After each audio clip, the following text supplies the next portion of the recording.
Hey there, it's Brian Gormley again with another edition of Where in Greater DC. As everyone knows, we film all over the Baltimore DC metro region, different filming location each week. I think we've only repeated one location so far, and that was because no one guessed our filming location that week.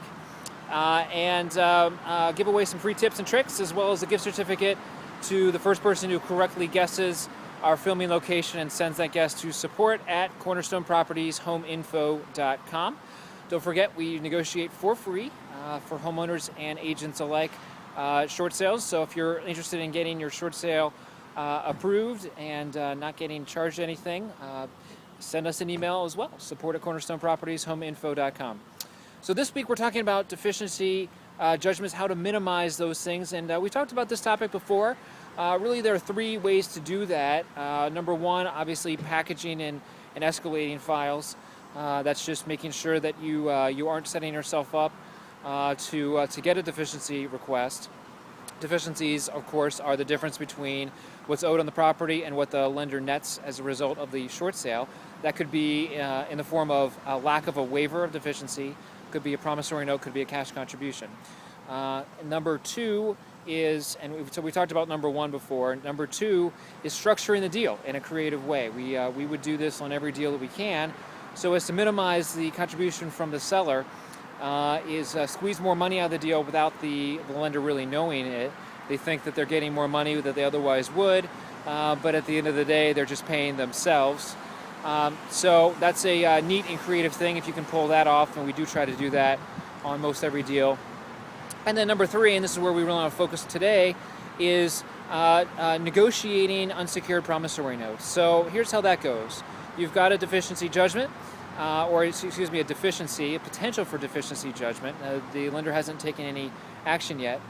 And the lender's only willing to waive the deficiency if they get a residual promissory note, let's say for $10,000. Whatever that amount is, it's smaller than the outstanding amount due, so it's always wise, if you're a seller, to go ahead and take that promissory note even if you have no intention of paying it, right? Because if they're going to sue you and you're not going to pay anyway, you might as well get sued on $10,000 as opposed to whatever the full deficiency is, the $80, $90, $100, $200,000 deficiency. You're capping your exposure, in other words, at that promissory note, which by definition is going to be smaller, generally speaking, smaller than the full exposure, the full amount of the residual note that is outstanding. So that's step number one. Step number two would be, and this is really cool, negotiate that promissory note after the settlement. What happens to that promissory note after the property is sold? Well, it becomes unsecured, right? It's unsecured. It's like a credit card. So it's unsecured. It's not backed by any collateral. The lender can't hold up any sort of transaction or anything. They're left out there hanging. They're suspecting that you're going to make a payment. Well, guess what? Greater than 50% of people don't make payments, and that's why lenders don't like promissory notes. So you miss a couple of payments, and then guess what? You can negotiate that promissory note. 10 to 20% is sort of the going rate. Credit unions might request a little bit more just because they've done some sort of credit analysis. A loss on their books is a higher amount as a percentage than the big boys like the Bank of Americas and the Wells Fargos, and they just want they just want to mitigate their loss. They care about it a little bit more than the thousands and thousands of files that some of the big lenders have. But you can get 10, 20, 25, maybe 30% settlements.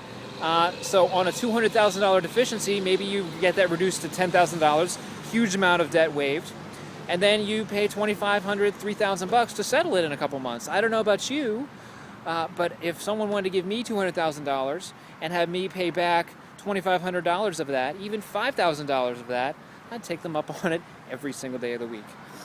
So that is an excellent strategy that we would employ. Only, of course, for those lenders that don't waive the deficiency in the first place, or we can't structure the deal in a way that just takes care of it for the seller right up front at the settlement. That's it for me. Send your guesses. Support@cornerstonepropertiesHomeInfo.com. Look forward to seeing you on another video. Bye-bye.